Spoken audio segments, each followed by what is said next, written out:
This is Awareness Explorers.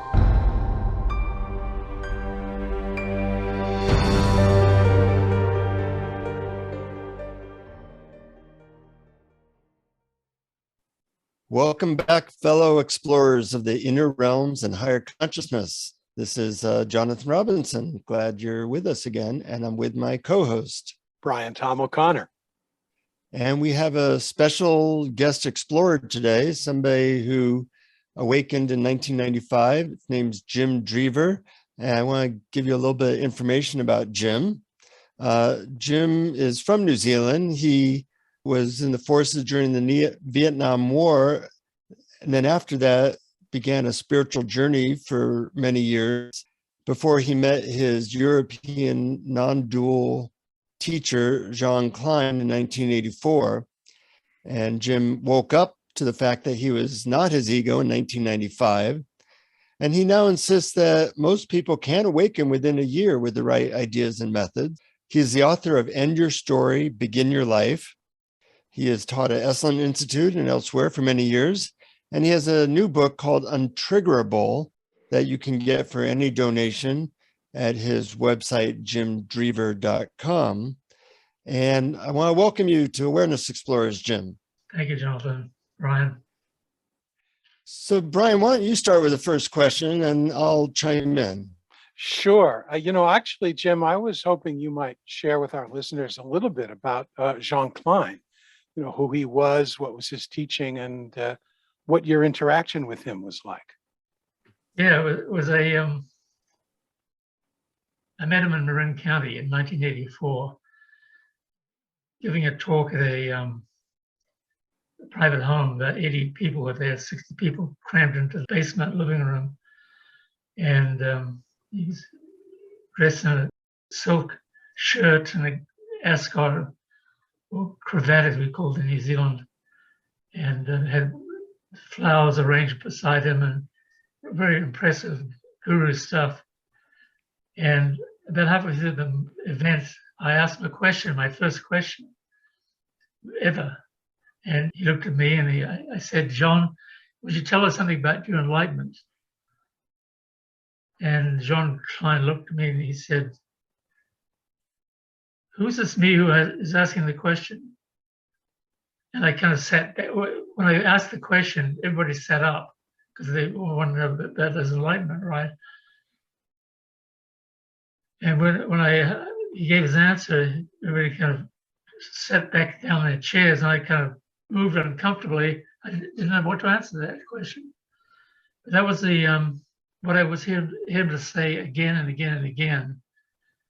Find out who you really are. Find out what's beyond your ego. Find out the source of your being, and you'll be free. That was what I heard him to say whenever I listened to him. Mm-hmm. And he, oh, go ahead, Jonathan. No, go, Brian. And so he talked about looking for your true being beyond, as you mentioned, and you've written that the me can't be found. There's no true I to be found. Why is that the case? I mean, when I think of, what is this I that can't be found? Or if it can't be found, maybe it's not anything. Yeah, it's the thing about the ego, the I, our thoughts and stories, is they come and they go, right? They come and go. Jean Klein was urging us to get in touch with what is always here, what doesn't come and go. And that's the essence. The ego comes and goes. It's there sometimes, not there at other times.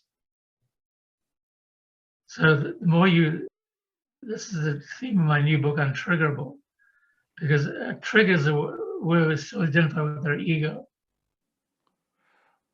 And so we learn to welcome them because they're showing us we're not yet free. We've got the perfect inbuilt mechanism to find out we're not yet free. And so that's the essence of seeing. It's all about the seeing. Seeing, my God, I'm not my ego. I have an ego, but I'm not my ego. There's My ego comes and goes. We're not anything that comes and goes. We're what is always here, right here, right now, in this very moment.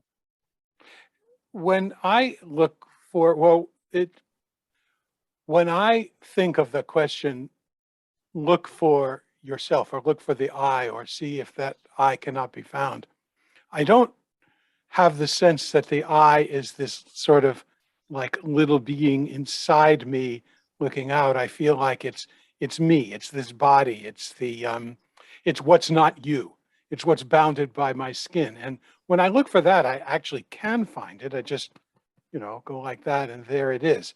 But that's not the I that you're talking about. Right.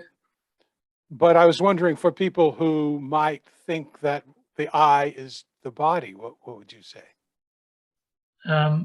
We have a body.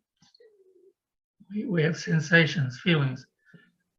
We have a mind. We have a unique personality. We're us. See, Jean Klein was, to use him as the model, the example, someone who was awakened and free. He said once, at the beginning of my book with this quote, a man was giving a talk back east once, and a man put up his hand and said, Jean, every time I see you, you look so radiant and relaxed and at peace. Me, I'm always upset, miserable, uptight. What's the difference between us? And John looked at him and said, you still take yourself to be somebody. I don't take myself to be anybody. You still take yourself to be somebody. I don't take myself to be anybody. And that was his essence of his freedom. He didn't take himself to be a person. He didn't take himself to be a psychological, emotional entity. He didn't have any self-image. He was just present. It's pure consciousness, pure awareness. So when you awakened in 1995, what was it, first of all, a rather sudden experience, or was it very gradual? And what did you first notice the difference? Well, I've been on the search for enlightenment for 20 years. That was really the only thing that interested me, becoming enlightened, even though I lived a normal life as a chiropractor and dated girls and got married and went skiing and went to the theater in San Francisco. I lived an hour north of San Francisco, partied. I did all the normal things. At the back of my mind was this core search for enlightenment, awakening, because I had this enlightenment experience in 1977, which I may describe to you briefly, where I woke up one morning in 1977 in the outskirts of Santa Rosa, and I noticed a shaft of sunlight coming through the chink in the Venetian blinds, and suddenly I heard a mourning dove cry outside, and everything in my mind just dropped away. And I hadn't done any drugs at this point, so I was very pure in a way. And I felt the oneness of life. It was magical. I felt really super present, one with life, one with everything. I remember getting up out of bed and going to my study to write about it on my typewriter. This is before the days of computers. And then as the day wore on, I reverted back to my normal egoic, uptight self. But something had shifted in me, as if I wholly punctured my consciousness. And I'd seen the reality behind reality, the big R reality behind the small R reality. The small R reality is a reality that we see and feel and taste and touch. It's ever changing. Thoughts, feelings, images, circumstances. The big R reality is what is always here, that it's the changeless in us. It was such a powerful experience that I knew it never left me. I wanted to have that experience again and again and again. All the seeking began after that. So fast forward 18 years. This morning I woke up and I noticed I felt depressed. My son was 11 years old at the time. His mother and my second wife, had gotten divorced when he was 6. And my practice as a chiropractor wasn't doing as well. And I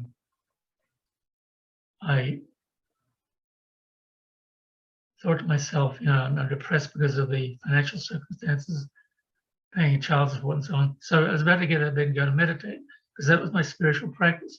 Meditation wasn't my spiritual practice.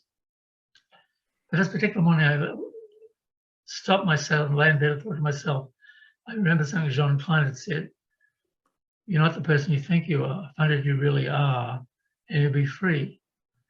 And by this time, I'd known Jean Klein for 11 years.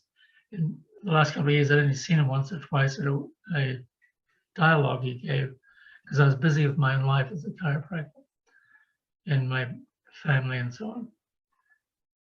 So I lay in bed and I closed my eyes and asked myself the question, okay, Jim, you say you're depressed. Who is this me who's depressed? Now, as I lay there in bed, I went deeply into my own consciousness, looking for this me who's depressed. And I realized it was just a thought form. I'm depressed, I feel depressed, which resulted in depressed feelings. When I saw that, something shifted and I felt fine. Went about my day. And then the same thing happened the next morning and the next morning. 3 mornings in a row it happened. The same thing. Wake feeling depressed. I asked myself, who's this me who feels depressed? Look over inside myself, I couldn't find it. After the 3rd morning, it was over. It was free. I'm free. I realized I was free. My ego story, it's my story about Jim Dreaver. It was the problem. The story wasn't real. It came and went. And so then I began teaching, giving little satsangs in my sabbasacal where I live, and having a few private sessions. And that was the beginning of my career as a non-dual teacher. I understand that asking who is this person that's depressed can affect you, but was it a big shift in how you felt that went continuously, or would depression or sadness, depression move through your field of awareness from time to time?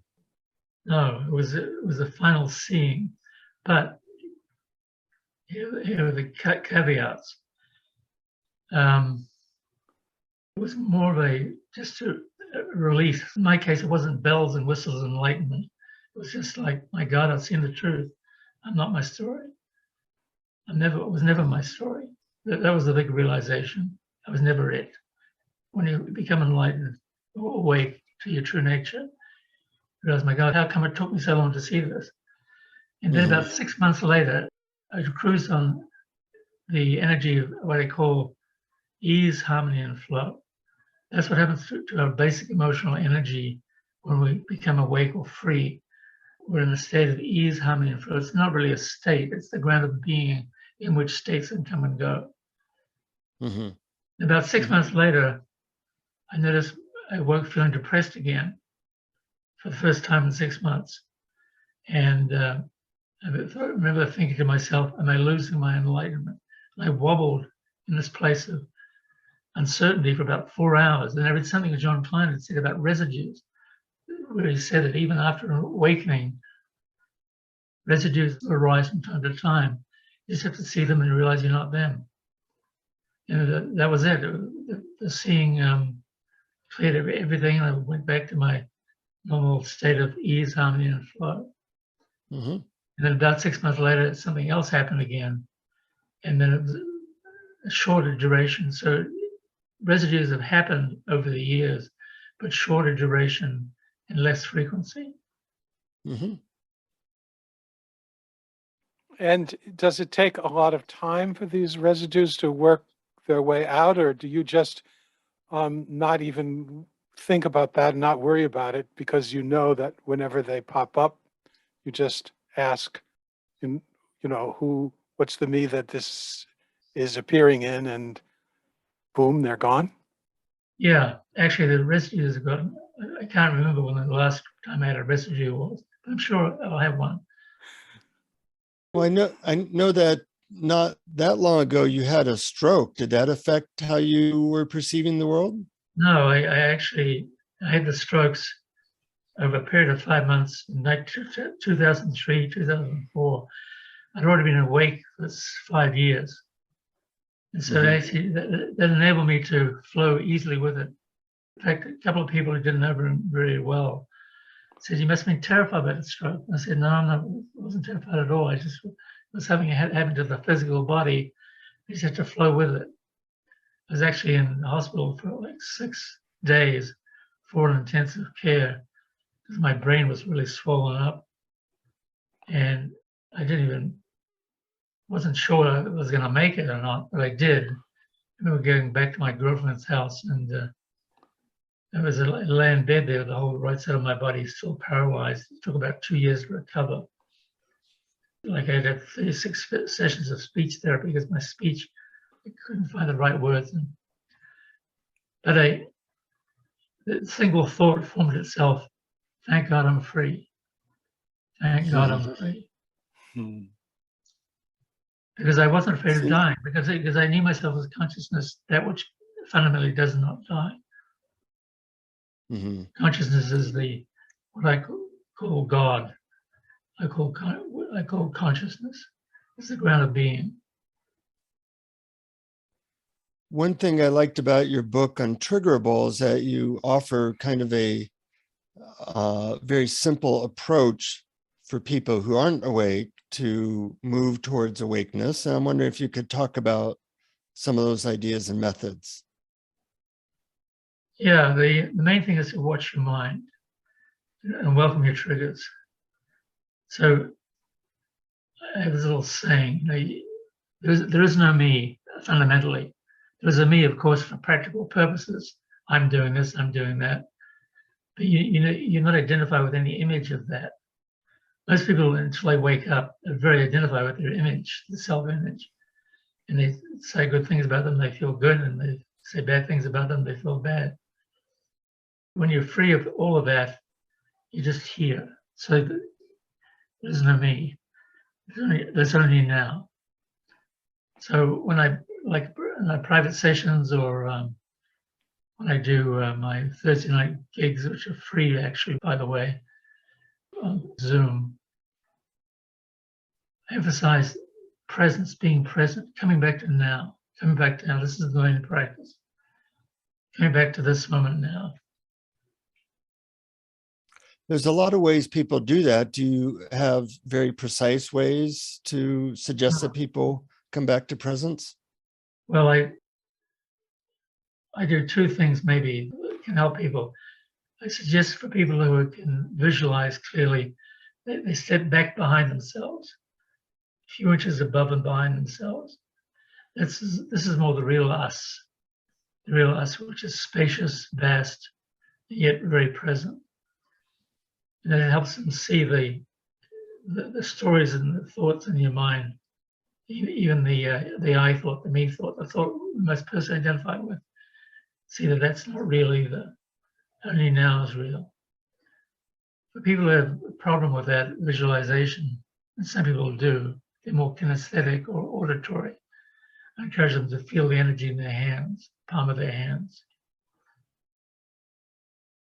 And so we keep coming back to now. And then people make sure a trigger for them. They get really triggered when their brother comes around, or the sister, or some other family member. So we explore the nature of that, and we see how that's dependent upon the ego. You're having an egoic reaction. They still identify with their ego, because when you see that you're not your ego, you become untriggerable, essentially. We're still human, so we can still have those moments that happen, like the residues that Jean Klein talked about.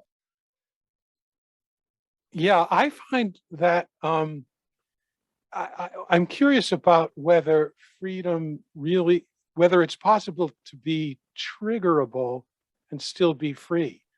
In other words, I find that the little me, this Brian character, still gets triggered, but it doesn't cause suffering, because I know that my true nature is the big I, which is basically happiness itself. So the triggering still arises, but it doesn't cause unhappiness anymore.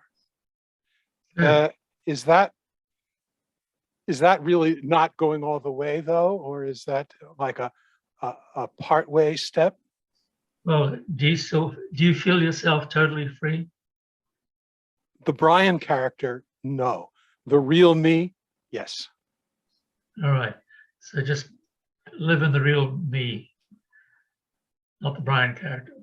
Yeah, and whenever the Brian character gets triggered, and this is why I love your phrase, welcome the trigger, which most people don't do. And most people, their goal is never to be triggered again. And that Right. doesn't seem to work. But for me, the triggers are like little reminders to live in the ground of being, the true nature, the big I, the I self, the that which doesn't change, that which it all appears in, and just say, okay, there goes Brian again doing that thing. Yeah, good. Yeah, and that is here now. It's Yeah. here now. It's always here now. It's never not here. I'm curious as to why you say welcome the trigger. How you know, 'cause a lot of people, they just get lost in their story and their triggers. That doesn't seem to be helping them with awakening. So tell me about your idea of welcoming the trigger and how that can be helpful in the awakening process. Good question. So you're right. So long as you resist the trigger, then you're not going to be enlightened. You're not going to wake up, be free. So you must learn to at least not resist the trigger when it happens. You learn to welcome it. It happens even faster because you're now open to you're opening your heart to yourself, to your suffering, your pain, and eventually you say to yourself, "Bring it on! I want to see where I'm not yet free." And when you say that, "Bring it on! I'm not see where I'm not yet free," then your freedom is a virtual certainty, very quick. Yeah, and it also seems to me that if you say bring it on, then you're not employing the strategies that you usually use to not feel what you feel. And those Right. strategies seem to be a huge, seems to be the obstacle to seeing your true self. Right. So the whole thing is you've got to see the ego for what it is. You've got to see that you're not your ego. You have an ego, but you're not your ego. You know, there's a saying, the ego makes a terrible master, but a very good servant. And it becomes our servant when we use it for goal setting, planning, thinking about the future. One of the other things I say, we've got to honor the past, keep an eye on the future, including setting goals and making plans, but live firmly grounded here in the present moment. When you awakened, did you find that you were still as capable in the world, or did it kind of interfere with you being able to be truly effective in the world? The former. I still, Mm-hmm. I practiced as a chiropractor for another 8 years until I had this strokes, and I had to quit my practice. And by the way, before I woke up, I always had a problem with being a chiropractor. It wasn't I didn't really love it, but it was a good work, easy way for me to help people make money. So I like that aspect. It gave me tons of time to explore my spiritual journey. Once I woke up, all resistance to being a chiropractor dissolved. And it still wasn't my passion, but now I was just much more present with everything I did. That was the main fallout, I would say. You become much more present in your life. And I practiced, as I say, for 8 more years. And then I had the strokes, and I had to deal with the recovery from that, which took about 2 years. So being much more present in your life doesn't necessarily get in the way of of being in the world effectively. No, that's my whole trip. My whole teaching is you can be in the world in a whole lot better way than you can be when you're not awake. Right. When you identify with your ego. Because the ego identification is the real crux of the issue. And when people identify with their egos, they feel good when things are going well and shitty when things are not going all right. They feel alarmed and insecure, unhappy. But the old ego story is a myth. It's a myth of a fiction of our own creation. That's what Jean Klein helped me see. Mhm. It's, he says somewhere that when describing the me, he calls it a fiction or character. We essentially make it up. When we see that we're not the me, we are this beautiful awareness presence that's here right now, then we're truly sinking into the ground of being. And by the way, when I woke up, when I had my awakening, one thing I forgot to mention was that I felt myself pretty awakened free anyway, but wasn't quite awakened free. When I felt this urge to question, Jim, you said depressed, who's this me who's depressed? I had an urgency about it, as if my life was on the line. I had to know, who is this me who's depressed? I really had to know. So I just mentioned that because it's I think your listeners have to bring that kind of urgency to the question. Mhm. Mhm. I want to ask you, you mentioned earlier about in order to not identify with your story and thoughts that you visualize being like 2 inches behind you. Do you actually have people try to visualize the back of their head, or is it more of an imagination of what it would be like to feel like you're this being behind you? I guess I want more clarity about that. All that. And eventually you come to the realization, my God, you are the universe. I am the universe. That's the realization that people who wake up come to. My God, I'm not my ego. I'm the universe expressing through this body, mind, personality known as Jim Dreaver or Jonathan Robinson or BrianTomO'Connor. Mm-hmm. So you're more of feeling into being more of spacious awareness rather than actually visualizing something Right. that you can't necessarily see with your eyes. Yeah, that makes sense. And what about the hands? What's the value of focusing on your hands? Your hands, like the empty space in your hands, your hands are on your knees. The value of that, it just helps you become more present. Whatever helps you become more present is what is important. Mm-hmm. Is that because the sensations, because you can only feel your sensations right now, they're happening now, they're not, it's not a memory of the past or an imagination of the future? Right. So my whole goal is to bring people into this moment now, like we're here right now. The past is not real. The past is only imagination or memory. The future is not real. It's only memory or visualization or imagination. A lot of our listeners would have heard these ideas, and I certainly have as well. What do you think allowed it to kind of infuse your being and create a ongoing awakening? Whereas for most people, they just say, yeah, that's a nice idea, and it doesn't affect them quite so much. I want to know the truth. For 18 years, 20 years actually. And then 2 years into my journey, I had this enlightenment experience I told you about when I said the dust motes dancing in the sunlight, chink of the Venetian blinds. And I really wanted to know the truth. No matter how ugly it was or how beautiful it was, I wanted to know it. If the truth was ugly, let me find that, discover that. And of course, it's what the spiritual masters have been saying all along. The truth is something beautiful. It's just a preciousness, a tenderness, intimacy with this moment now. So it sounds like your level of sincerity and urgency allowed it to go deep in you.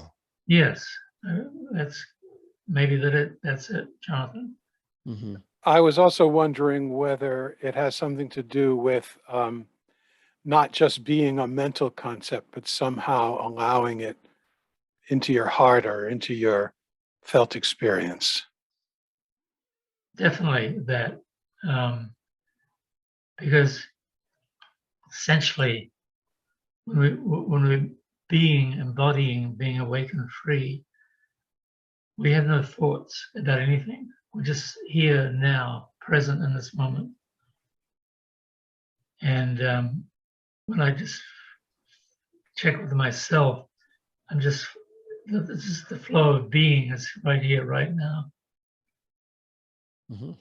And we're having a conversation, you three of us. I'm just operating as pure beingness. The cycle or paradigm of living and be, do, have. Most people do what they think they need to do in order to have the results that'll make them happy, or be happy. But when you awaken free, you live from be, do, have. You establish in being in this moment now, right here, right now. And then you do what you do. It may involve thought or action to have the results you have. But you've already, the results are good, whatever they are, because you're not depending upon results for your basic happiness in life, because you're already establishing being, the causeless joy, being here now, right here now. This is it. And then the doing, I guess, or some people might call it right actions. Does that just then happen naturally without having to decide? Right. We do the next thing. Like right now, we're doing this interview, and questions arising in your minds, out of stillness, out of silence, and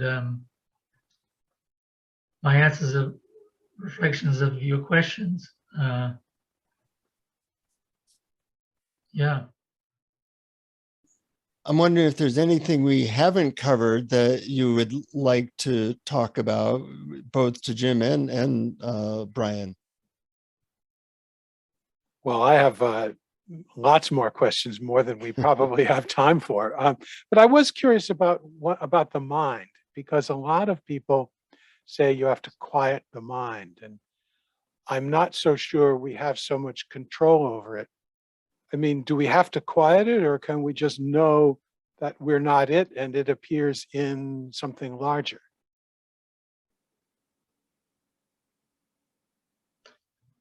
We have to see it for what it is. It's all about the seeing. I remember Shankara saying something, the enlightenment is a shift in perception, no matter how much silence you have, how much yoga you do, or how many prayers you chant, or whatever else you do. It's a shift in perception, ultimately. Enlightenment is a shift in perception. So you've got to see the mind. You've got to see the mind in its action. And you've got to see the mind. You've got to see that the seer, the one who thinks I.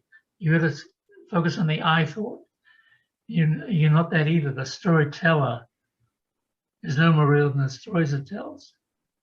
That's a big realization to get. The storyteller, the I, the me, the ego, is no more real than the stories it tells.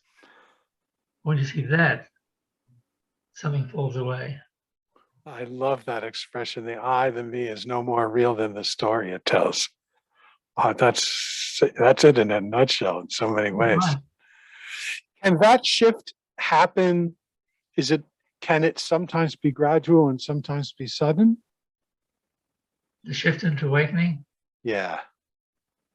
The shift of identity. Yeah, it's it can be both. It can happen gradually, it can happen suddenly. It happened to me after 20 years of searching. I was 49 years old when it happened. I'm 75 now. And basically, since that day it happened in 1995, I've been free ever since, which is, I'm just here now. what's changed here now is that my embodiment, I guess, my embodiment of my awakened's presence in me is more full, more complete. You know, Beautiful. yeah. When you say it's more full and more complete, how would you describe that? What's different than when you first woke up? On the one hand, nothing is different. It's just now. On the other hand, as I said, it's a deeper embodiment. I embody my awakening, I guess, more freely, fully now. But nothing has really changed because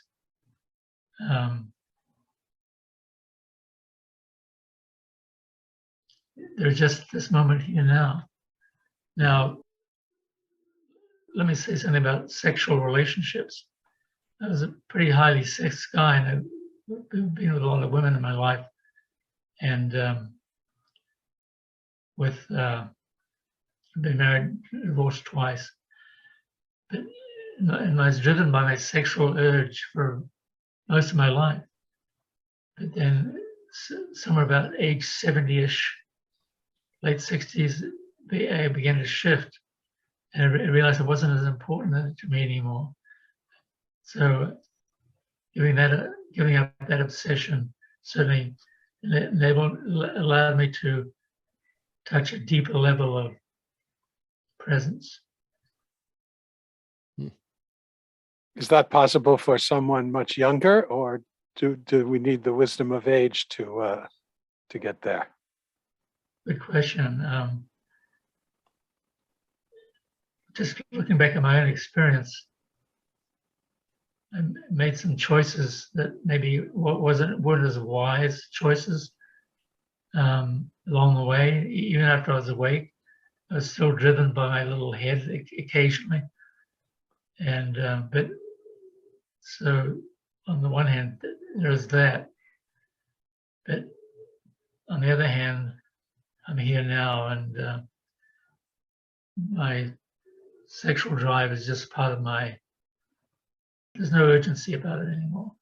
Mm-hmm. That urgency is left. And That's a grace. Beautiful release. It's a beautiful grace. It's not that I'm still not a sexual being, but thank God I've seen the light through simply being alive this long. Brian, how about a last question? Then we'll I know Jim has a guided meditation for our listeners. Well, I'll just direct it back to Jim and ask if there's something that we forgot to ask you, or something that you want to sum up, or something that we missed, or something you want to let our listeners know.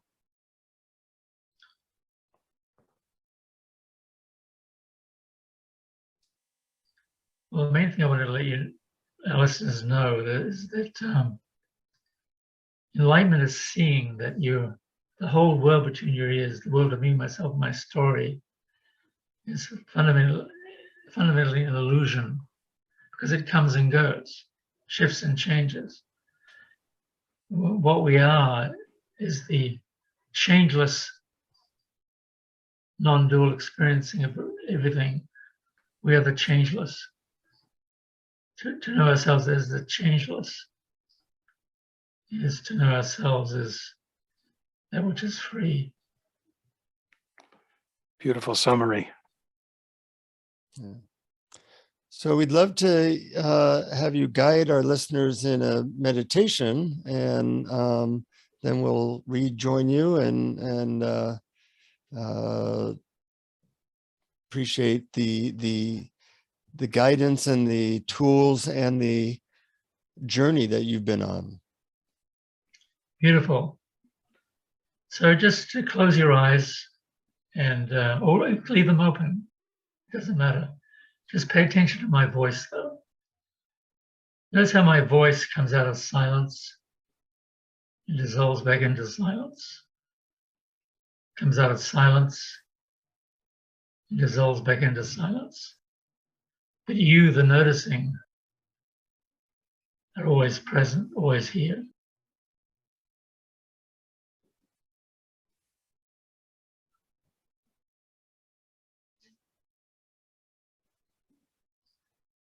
And pay attention to the thoughts, the sensations. The sensations in your body, maybe emotions or sensations in your body, your hands, your belly, your back, your legs. Just notice how they come and go too. The sensations come and go. But you, as the awareness of the sensations, are always here. You, as pure awareness, pure presence, are always here.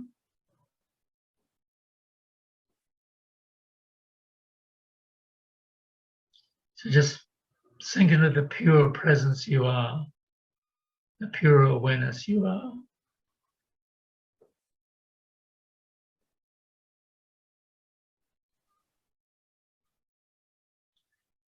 Now pay attention lastly to your thoughts, the I thought, the me thought. Notice how the thoughts come and go in your mind. The thoughts come and go, even the I thought, the me thought, the thought you most personally identify with, that you take to be you. This is me. That thought too comes and goes. So you're not your thoughts. You're what is always here. You're the pure awareness, the pure consciousness, the pure beingness. It's always here.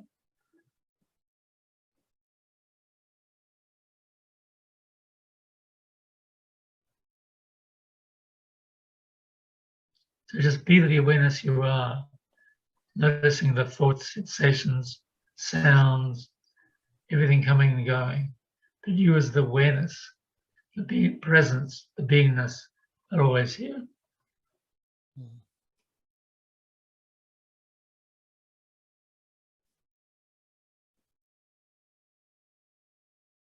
And the more you know yourself as the pure beingness that's always here, the freer and the happier you are.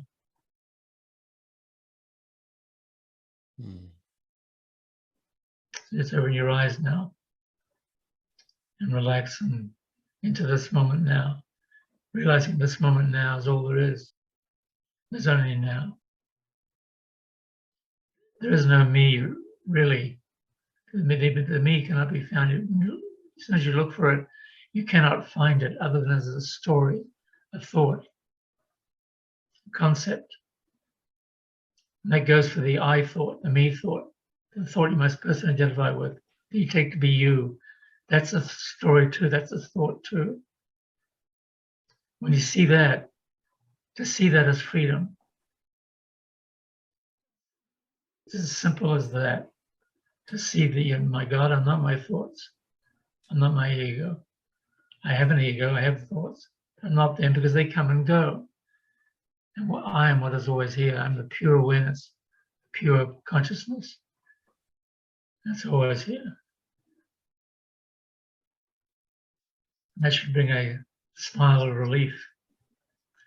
My God, so simple. This is what I am. This is what we all are. Every single one of us on the planet is this. When you come back to the essence, our essential nature, presence, pure presence, we are that, right? Tao Te Ching, the Upanishads use that phrase a lot. Tat Twamasi, thou art that, you are that. This is what we're referring to. We are this awareness, this consciousness. I like how simple you make it, and also the contrasting what comes and goes with what doesn't come and go. And I find that sometimes tuning into the contrast of two things helps make the both of them more discernible, and in this case, more aware of the thing that doesn't come and go, which is awareness. Beautiful, Jonathan. It's beautiful insight. Mm-hmm. I've used that with other things like, there's silence in me, there's sounds in the world, there's movement in the world, there's stillness in me. And those types of contrasts really help me hone in on what's Yeah. not moving, what's not making sounds, what's always here, things Right. like that. Good. Any last words, Brian? I found that drilled right through me.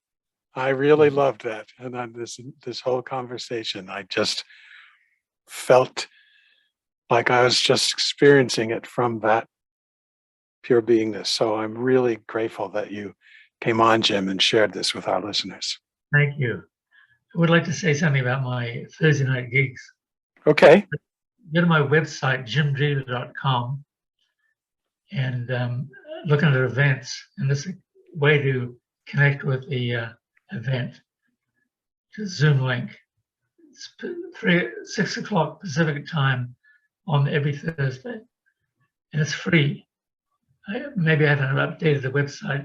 I talk about donations the first time free, then donations, but it's actually every time it's free. Donations are always welcome, of course. Sounds great. And that's Jim Dreaver, Dreaver, right? Untriggerable.com, yes. Yeah. Sure. Yeah. Great. We'll put that link in our description. And it's great talking to you, Jim. It's always good to talk to awake people and find out their story and what they did and how they're doing. And it's always a great reminder for how available awakening is. Yes, everybody can have this. Everybody, every single person can have it. They just have to surrender their beliefs. That's the beauty part. That's That's the beauty part. Everyone can Right. have this. It's not something only for the Yes. few, the initiated, the special. Right. Because it's what we all no, are. it's exactly. It's who we all are. It's our true nature. Mhm. Thank Well- you so much for the opportunity to share my work and to have me as a guest. Thank you, brothers. Oh, you're You're so very- welcome. And you're thank very you for welcome. coming on. And they can find out about your new book, Untriggerable, on jimdreaver.com as well. They can buy the book as a PDF just for donation of any amount. Wow, great. Well, I recommend it. I really enjoyed reading it so much. So, friends, put this into your life, enjoy the peace that comes from it, and keep exploring. Keep exploring. Thank you for listening to Awareness Explorers. To learn more, you can check out our website at awarenessexplorers.com. Please subscribe to our podcast on your favorite podcast app. We'd love it if you would post a review. And please share our link on Facebook and with family and friends, because knowing yourself as awareness is the greatest gift you can give yourself or someone you love.